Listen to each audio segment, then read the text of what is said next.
Bima, kamu di dalam dengan siapa? Suara air dari celah pintu kamar mandi terdengar jelas, dan aku yakin sekali mendengarnya. Suara tawa dua orang. Tidak mungkin Bima sendirian. Saat itu, dua bayangan terlihat dari bawah celah pintu. Dan lagi. Putriku tidak ada di rumah hari itu. Tekan tombol subscribe, dan kisah-kisah mengharukan dengan keberuntungan emas akan menanti Anda. Cerita dimulai. Nama saya Retno, berumur 58 tahun. Sekarang saya tinggal bersama putri saya, Kirana, dan menantu saya, Bima. Suami saya meninggal dunia 10 tahun yang lalu karena kecelakaan lalu lintas, dan sejak itu saya hidup hanya untuk putri saya. Syukurlah, Kirana tumbuh menjadi anak yang sangat baik. Lulus dari universitas ternama, bekerja di perusahaan yang bagus, dan membawa pulang seorang pria yang tidak akan membuatku malu dimanapun. Pria itu adalah menantuku, Bima. Awalnya, saya benar-benar bersyukur. Ada seseorang yang begitu menyayangi dan mencintai putriku. Tapi, entah sejak kapan, saya mulai merasakan sesuatu yang aneh. Bima hanya akan mandi ketika putriku tidak ada di rumah. Lebih tepatnya, setiap malam saat Kirana tidak di rumah, ia akan masuk ke kamar mandi pada waktu yang sudah ditentukan. Dan ia tidak akan keluar untuk waktu yang sangat lama. Rasanya itu bukan sekadar mandi biasa. Pola yang teratur dan berulang, waktu yang tepat, dan durasi yang terlalu lama. Bahkan, kadang-kadang terdengar suara tawa dari dalam. Awalnya saya pikir mungkin saya yang terlalu sensitif. Namun, karena situasi ini terus berulang, akhirnya saya tidak tahan lagi. Kejadiannya sekitar sebulan yang lalu. Hari itu Kirana sedang lembur di kantor. Setelah makan malam dan membereskan semuanya, Bima masuk ke kamar mandi. Sudah lebih dari 40 menit ia tidak keluar. Tanpa sadar, saya berjalan ke depan pintu kamar mandi. Saat saya menempelkan telinga, di balik suara uap air, terdengar suara seperti ini, sebentar lagi, tidak apa-apa. Sebentar lagi selesai. Itu suara Bima. Tapi nadanya seperti sedang menenangkan seseorang. Terlalu aneh untuk dianggap sebagai gumaman pada diri sendiri. Sejak hari itu, saya terus mengamatinya. Selalu sama. Setiap kali putriku tidak ada, Bima akan masuk ke kamar mandi, pintunya dikunci, waktunya semakin lama, dan malam ini. Akhirnya saya mengintip dari celah pintu. Di koridor yang gelap, saya duduk diam di lantai dan sedikit memiringkan kepala. Di dalam, ada dua bayangan. Bima, dan seseorang dengan rambut panjang. Napas saya seakan berhenti.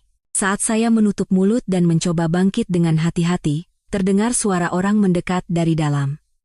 Saat itulah, wajah Bima terlihat dari celah pintu kamar mandi, dan dia tersenyum menatapku. Ibu, belum tidur? Sejak malam itu, saya tidak bisa tidur nyenyak. Wajah Bima yang tersenyum terus terbayang. Ekspresinya bukan senyuman biasa.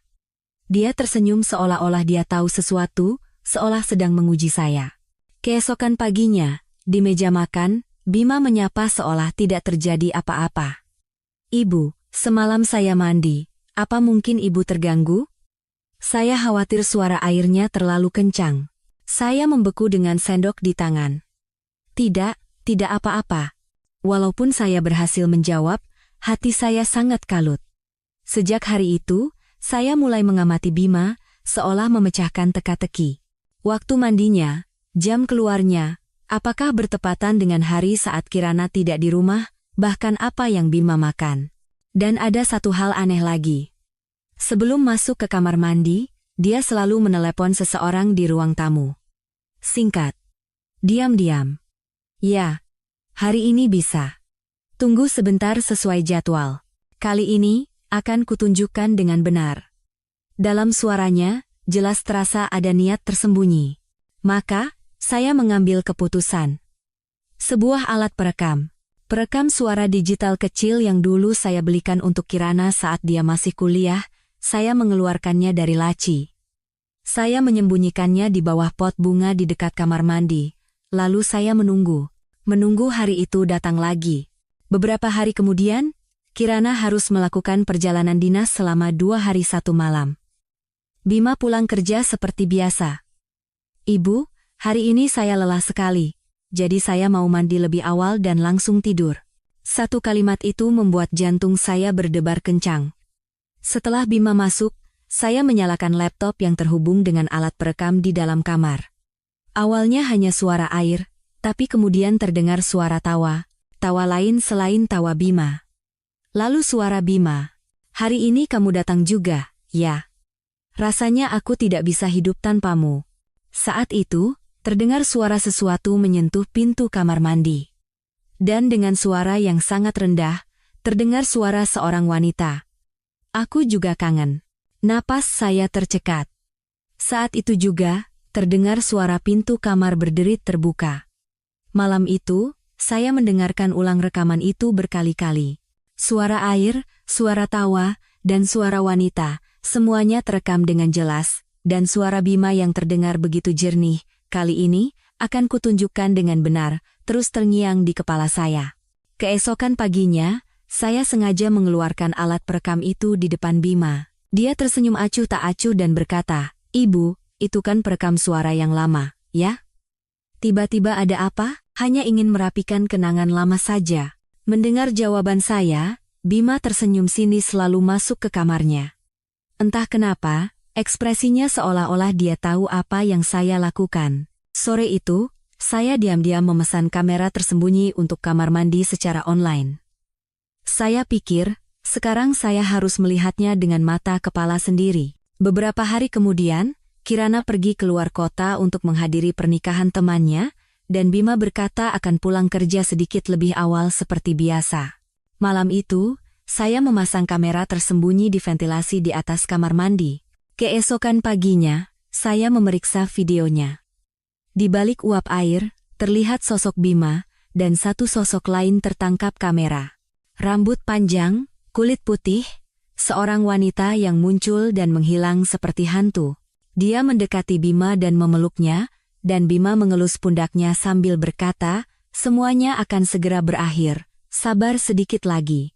Saat itu, tato di lengan Bima tertangkap kamera. Sebuah tato salib tipis.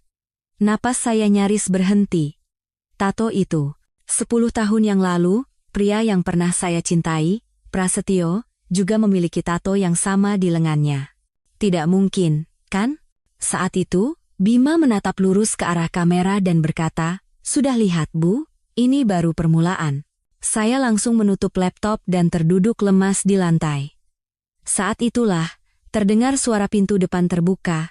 Kirana pulang lebih awal dari yang diperkirakan. "Bu, aku pulang." Dengan panik, saya mendorong laptop ke bawah tempat tidur.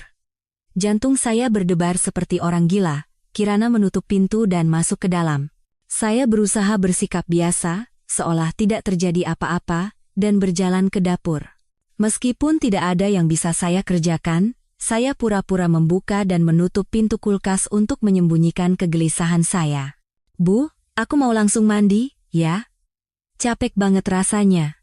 Mendengar Kirana masuk ke kamar mandi, saya kembali ke kamar. Laptop masih ada di bawah tempat tidur, videonya belum saya hapus. Tapi di kepala saya, bayangan wanita itu dan kata-kata Bima terus berulang. "Sudah lihat, Bu, ini baru permulaan." Memulai apa sebenarnya?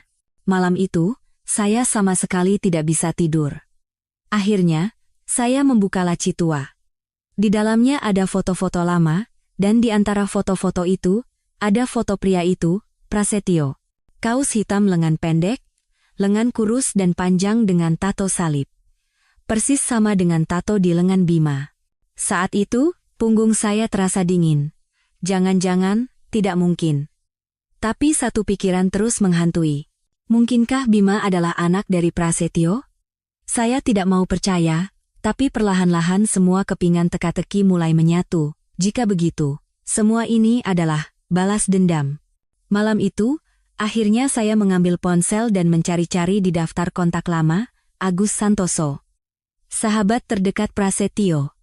Saya menekan nomor itu, "Halo," terdengar suara berat dan serak. "Selamat malam, apa benar ini dengan Bapak Agus Santoso?" "Saya Retno. Dulu, saya pernah bersama Prasetyo."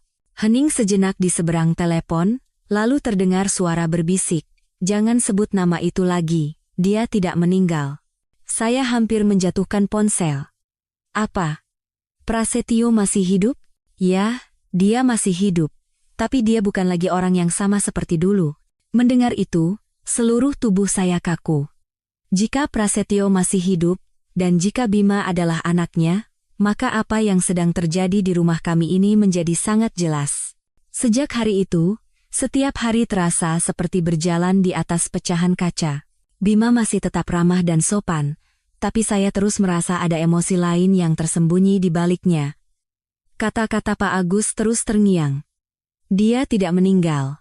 Kata-kata itu membangkitkan kembali ingatan yang telah saya kubur dalam-dalam. Pertengkaran terakhir saya dengan Prasetyo, dan hari-hari saat dia menghilang.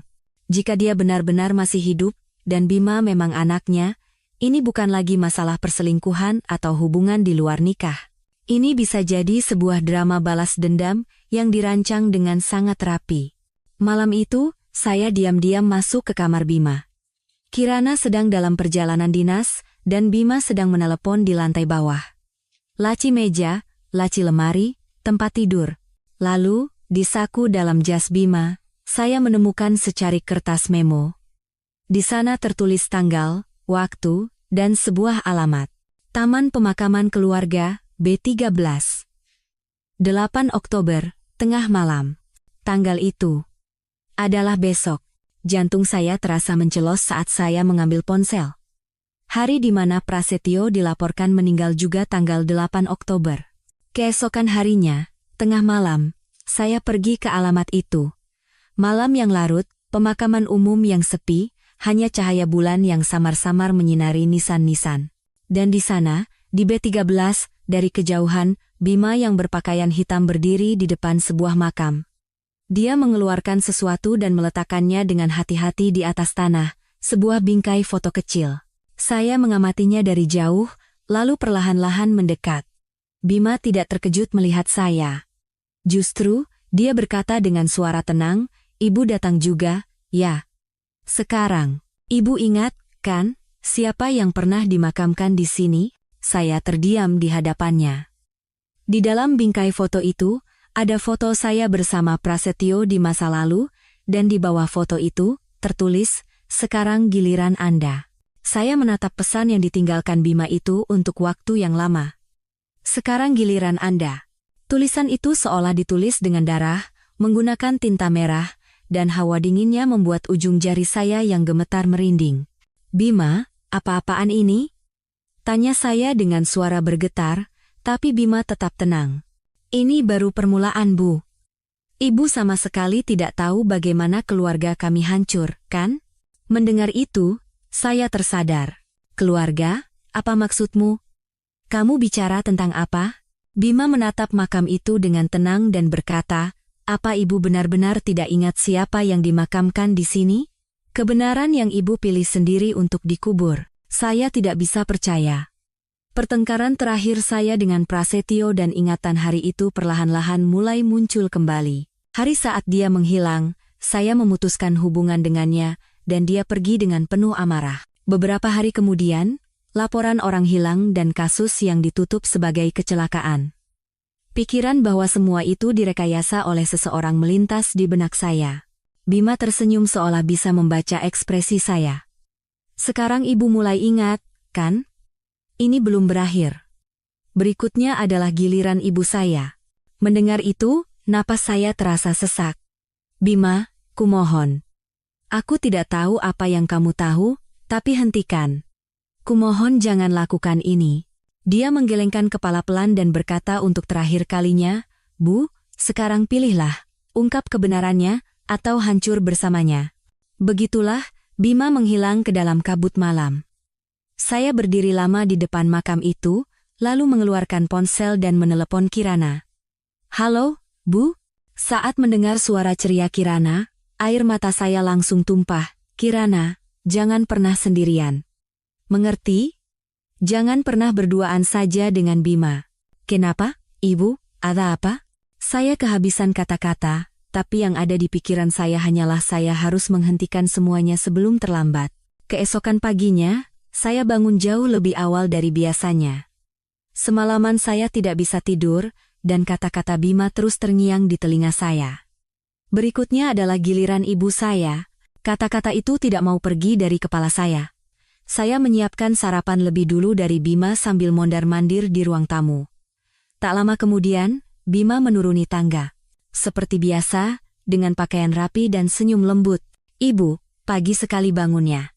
Hari ini tidak bisa tidur." Saya memaksakan senyum, tapi hati saya cemas. "Kirana masih tidur, ya?" Bima mengangguk dan duduk di meja makan. "Iya. Sepertinya kemarin dia lelah sekali, jadi tidurnya pulas. Untung hari ini dia libur." Kata-kata itu justru membuat saya semakin cemas. Kirana dan Bima berduaan di rumah adalah situasi yang paling ingin saya hindari. Saat itu, Bima meletakkan sendoknya dan menatap lurus ke arah saya. "Bu, hari ini saya akan mengunjungi ibu saya." Satu kalimat itu membuat jantung saya seakan berhenti berdetak. "Ibumu?" "Iya. Sepertinya sudah lama saya tidak menemuinya." "Ibu juga ikut?" "Ya, pasti beliau akan senang." Saya menyembunyikan kepanikan saya dan bertanya, "Setahuku, ibumu sudah meninggal dunia, Bima." Bima tersenyum tenang dan berkata, "Tidak. Itu hanya cerita yang diharapkan semua orang untuk dipercayai." Saya tidak bisa berkata apa-apa.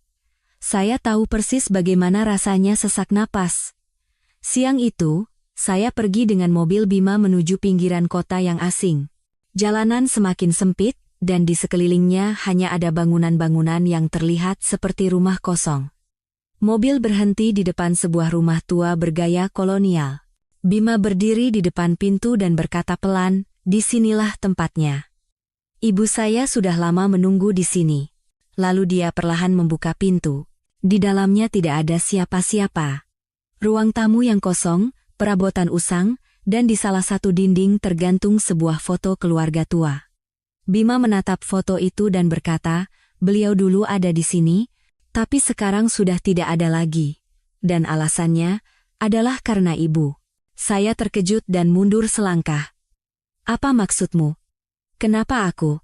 Bima berbalik dan menatapku tajam. "Nenek adalah ibu kandung Prasetyo." Dan hari itu, satu panggilan telepon dari ibu mengubah segalanya.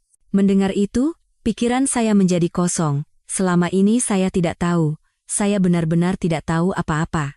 Bima berkata untuk terakhir kalinya, "Fakta bahwa ibu tidak tahu, itu tidak penting.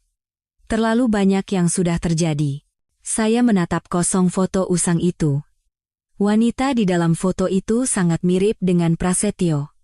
Tatapan matanya, senyumnya. Jika dia benar adalah ibu Prasetyo seperti yang dikatakan Bima, maka satu panggilan telepon yang saya buat ke polisi hari itu. Ada seorang pria berteriak-teriak di depan rumah saya. Sepertinya berbahaya. Baru sekarang saya sadar bahwa pria itu adalah Prasetyo. Bima menatap keluar jendela dan berkata pelan, "Dengan telepon itu, polisi datang, dan nenek saya dibawa hari itu juga. Nenek yang jantungnya lemah, akhirnya meninggal malam itu juga." Suaranya bergetar sejenak, dan saya terdiam. Saya mendengar cerita itu sejak kecil. Kekasih Prasetyo yang melapor, dan karena itu, nenek meninggal dunia. "Bima, aku sungguh tidak tahu kalau itu dia. Aku tidak tahu kalau itu akan menjadi seperti ini bagi keluargamu." Mengatakan tidak tahu tidak akan menghapus segalanya, Bu. Kata-kata itu menusuk hati saya seperti pisau. Saat itu, Bima mendekati sebuah lemari dan mengeluarkan sebuah kotak kecil.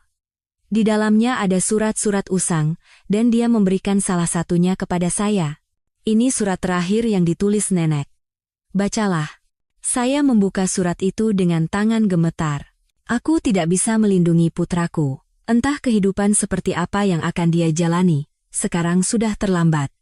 Wanita itu mungkin tidak tahu apa-apa, tapi ketidaktahuan bukanlah berarti tidak bersalah.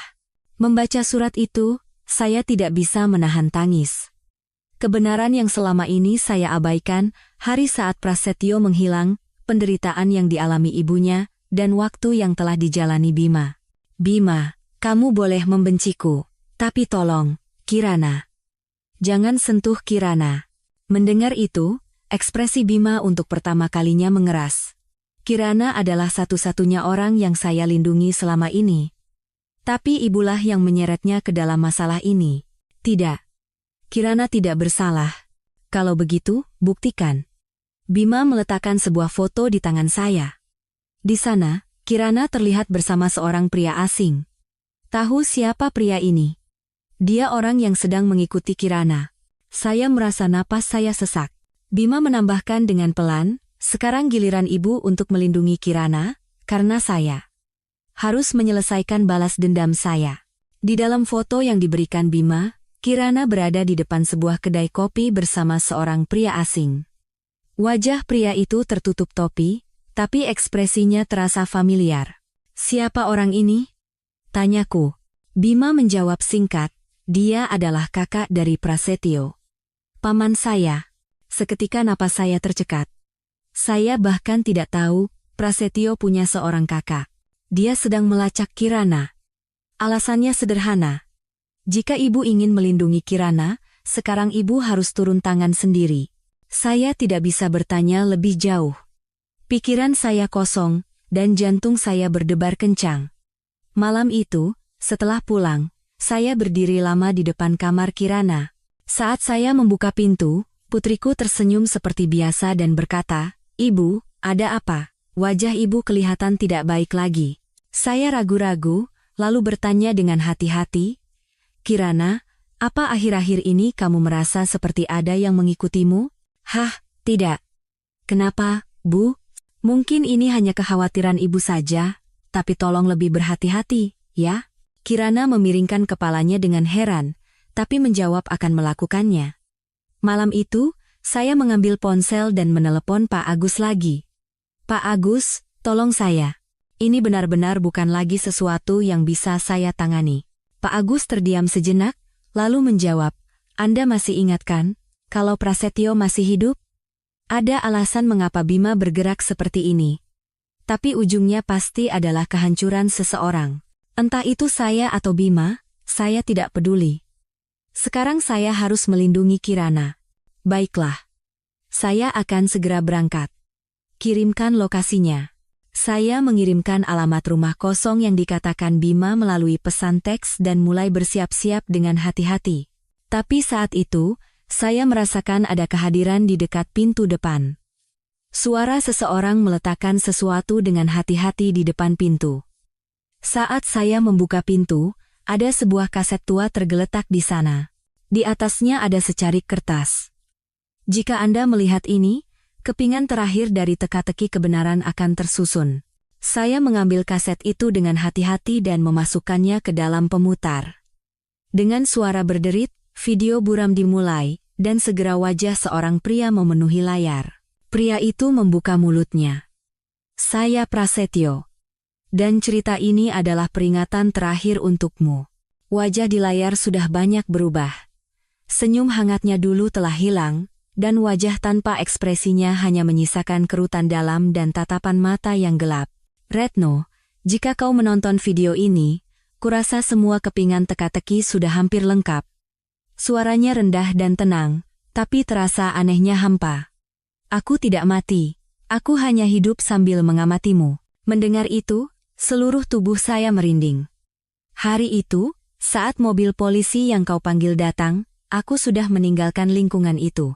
Tapi setelah mendengar apa yang terjadi pada ibuku, aku memutuskan bahwa aku harus meninggalkan dunia ini. Tatapan mata Prasetyo goyah, "Aku pikir, tidak apa-apa jika kau membenciku, tapi ibuku berbeda. Dia tidak pernah menyalahkanmu sampai akhir." Itu yang membuatnya lebih menyakitkan. Saya menatap layar tanpa kata sambil menangis, dan Bima, anakku. Dia mengetahui semua kebenaran saat masih kecil, dan datang menemuiku sambil berkata, "Ayah, biar aku yang membalaskan dendam." Aku takut mendengar kata-kata itu. Prasetyo menundukkan kepalanya. Tapi aku tidak menghentikannya. "Retno, aku juga tidak ingin melihatmu hidup bahagia." Saat itu video berhenti, lalu diputar kembali. Video ini dikirim secara otomatis. Aku sudah tidak ada lagi di dunia ini. Jadi yang tersisa hanyalah kau, Bima, dan pilihanmu. Layar perlahan menjadi gelap, dan kata-kata terakhir Prasetyo bergema. "Kau akan tahu betapa besarnya harga yang harus dibayar karena mengabaikan kebenaran." Ketika video berakhir, Saya hanya bisa terdiam untuk waktu yang lama. Apakah semuanya sudah terlambat? Pikiran itu muncul. Saat itu, Kirana membuka pintu kamarnya. Ibu, bicara dengan siapa? Saya cepat-cepat menghapus air mata dan memeluk Kirana erat. Kirana, maafkan ibu. Ibu baru saja menghadapi kebenaran. Maksud ibu apa? Saya menatap wajah Kirana dan menguatkan hati. Kamu tidak boleh hancur. Sekarang, kita berdua harus bertahan hidup. Kirana, yang masih dalam pelukan ibunya, menunjukkan ekspresi bingung. Ada apa, Bu? Kenapa begini? Saya tidak bisa berkata apa-apa dan hanya bisa menatapnya. Tapi dalam hati, saya sudah memutuskan. Sekarang giliran saya untuk bertindak. Siang itu, saya bertemu lagi dengan Pak Agus. Pak Agus, sekarang saya harus mengungkapkan semuanya. Apapun rencana Bima, saya harus menghentikannya. Pak Agus menatap saya sejenak, lalu mengangguk pelan. Kalau begitu, kita harus mendapatkan buktinya. Kepingan terakhir yang dikatakan, Prasetyo pasti masih ada di suatu tempat. Apa mungkin di kamar Bima? Kemungkinannya besar. Mungkin di tempat terakhir yang mereka berdua kunjungi, atau mungkin ada petunjuk lain yang mereka sembunyikan. Malam itu, setelah menyuruh Kirana pergi keluar, saya diam-diam masuk ke kamar Bima. Laci, lemari, meja. Lalu di bawah kasur, saya menemukan sebuah buku catatan tua. Di dalamnya penuh dengan tulisan tangan Bima. Kebenaran itu berat. Tapi tidak bisa dilupakan. Aku tidak bisa melupakan pemandangan ibuku menangis sendirian di koridor rumah sakit malam itu. Kirana. Dia tidak bersalah. Tapi keberadaannya sendiri adalah penderitaan bagiku. Saya memeluk erat buku catatan itu dan menangis lama. Bima, lebih dari sekadar balas dendam, ternyata telah mengurung dirinya sendiri dalam lingkaran penderitaan. Saat itu, terdengar suara pintu terbuka. Itu Bima. Ibu, sedang apa di sini? Saya memegang buku catatan itu dan menatapnya lurus. Bima, ayo kita hentikan ini. Aku mengerti perasaanmu saat menulis buku ini. Dan penderitaan nenekmu. Sekarang aku juga sudah tahu. Bima terdiam sejenak, lalu menundukkan kepalanya. Sudah terlambat. Saya sudah melewati batas yang tidak bisa saya kembalikan. Tidak, belum terlambat. Masih ada Kirana. Kita semua masih hidup. Bima menggigit bibirnya, dan matanya berkaca-kaca, tapi paman berbeda. Dia tidak akan berhenti. Mendengar itu, punggung saya kembali terasa dingin. Apa maksudmu? Apa dia sedang mengincar Kirana sekarang? Bima mengangguk pelan. Dia sudah merencanakan balas dendam ini lebih dari 20 tahun. Dan sekarang dia datang untuk menjalankan tahap terakhirnya. Mendengar itu, saya merasa napas saya sesak. Jadi, Kirana sekarang dalam bahaya? Bima berkata dengan suara rendah dan bergetar, mungkin dia sudah berada di sisinya. Mendengar kata-kata Bima, pandangan saya menjadi gelap. Mungkin dia sudah berada di sisinya. Kata-kata itu bukan sekadar peringatan. Itu adalah seruan putus asa yang menuntut tindakan segera. Saya mengeluarkan ponsel dan menelepon Kirana. Tapi hanya nada sambung yang terdengar, dia tidak menjawab. Tidak. Kumohon angkat, Kirana. Bima memegang saya. Saya tahu di mana tempatnya. Dulu, paman sering membawa saya ke sana. Kalau itu dia, pasti di sana. Di mana? Katakan di mana. Bima mengambil napas pendek dan menjawab, sebuah bangunan kosong di dekat pantai utara. Dulu itu gudang, tapi sekarang tidak ada yang pakai. Dia kadang-kadang menghubungi dari sana. Kami langsung berangkat dengan mobil. Dari Bandung ke pantai utara, kami harus menempuh perjalanan beberapa jam tanpa henti. Selama perjalanan, Bima tidak mengatakan sepatah kata pun. Saya memegang setir erat-erat, dalam hati terus mengulang, kumohon, Kirana, dan pada pukul 3 pagi, kami tiba di lokasi yang dimaksud. Dinding luar yang runtuh, pintu besi yang berderit, dan gudang yang gelap. Saat kami masuk dengan senter, terdengar suara rintihan pelan. Ibu, itu Kirana. Tangannya terikat di kursi, dan mulutnya ditutup lakban. Kirana. Saya berlari, merobek lakban, dan melepaskan ikatannya. Kirana menangis dan berkata, Ibu, kenapa ini terjadi, kenapa Mas Bima? Saat itu, terdengar langkah kaki lain di dalam gudang. Dari kegelapan, seorang pria berjalan keluar. Pria paruh baya dengan mantel abu-abu dan tatapan mata dingin. Akhirnya kalian tiba juga, Bu Retno. Itu adalah kakak Prasetyo, Paman Bima. Dia berjalan santai di sekitar Kirana dan melanjutkan. Melihat betapa miripnya anak ini dengan Anda, saya selalu saja terkejut. Apa yang Anda lakukan? Atas dasar apa Anda menyekap anak saya di sini? Dasar? Seharusnya Anda yang bertanya itu lebih dulu. Kenapa Anda menghancurkan adik saya, menghancurkan keluarga kami? Bima berkata pelan, hentikan. Sudahi saja, Paman. Sudahi? Padahal belum ada yang dimulai. Saat pria itu tiba-tiba mengulurkan tangannya ke arah Kirana. Dor! Terdengar suara tembakan. Darah menyembur dari bahu pria itu, dan dia langsung roboh.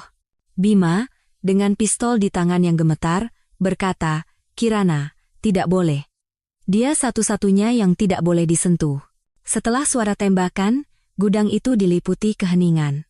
Paman Bima terbaring di lantai sambil mengerang, dan Bima membeku dengan pistol di tangannya. Bima, letakkan pistolnya. Semuanya sudah berakhir. Saya mendekat dengan hati-hati. Dan Bima perlahan mengangguk sambil menurunkan pistolnya. Dia tidak mati, kan? Aku menembak bahunya. Sengaja hanya menyerempetnya. Aku tidak berniat membunuhnya. Suara Bima bergetar, dan matanya berkaca-kaca. Tak lama kemudian, polisi tiba, dan gudang itu seketika menjadi kacau. Kakak Prasetyo dibawa ke rumah sakit dengan ambulans, dan Bima dibawa oleh polisi. Saya memeluk Kirana erat sambil menyaksikan pemandangan itu. Ibu, Mas Bima menyelamatkanku, kata Kirana sambil terisak. Iya, sayang. Dia justru melindungimu. Beberapa hari kemudian, Bima ditahan, tetapi karena pembelaan diri, pengakuan, dan korban yang selamat, pengadilan memberinya hukuman yang relatif ringan. Di persidangan, Bima berkata, saya tidak ingin menyakiti siapapun, saya hanya ingin melindungi orang-orang yang saya cintai. Dan dia memberikan salam terakhirnya kepada saya. Ibu mertua, sekarang saya baru mengerti apa arti keluarga yang sebenarnya. Meskipun terlambat, terima kasih. Mendengar kata-kata itu, saya tidak bisa menahan air mata. Beberapa bulan kemudian, saya dan Kirana pindah ke rumah baru. Rumah itu kecil tapi hangat, dan saya sangat suka ruang tamunya yang selalu disinari matahari pagi. Kadang-kadang, surat dari Bima datang, dan kami membalasnya. Tulisan-tulisan yang tulus dari hatinya masih terasa, dan Kirana juga perlahan-lahan mulai pulih. Suatu hari, Kirana bertanya dengan hati-hati, Ibu, apa suatu hari nanti kita bisa memaafkan Mas Bima? Saya berpikir sejenak, lalu menjawab, Kirana, memaafkan terkadang adalah pilihan terbaik yang hanya bisa dilakukan oleh orang yang masih hidup. Mari kita lakukan perlahan-lahan. Di luar jendela, sinar matahari yang hangat menyinari, dan rasanya, mungkin sedikit demi sedikit, musim yang baru sedang dimulai. Cinta terkadang kembali sebagai balas dendam, dan kebenaran tersembunyi di tempat terdekat. Suara air yang mengalir dari celah pintu kamar mandi malam itu, ternyata adalah tangisan tragedi dari 20 tahun yang lalu. Dan sekarang, di rumah ini, tidak ada lagi orang yang mandi sendirian. Tekan tombol subscribe untuk mendapatkan cerita-cerita yang lebih menarik di lain waktu. Terima kasih.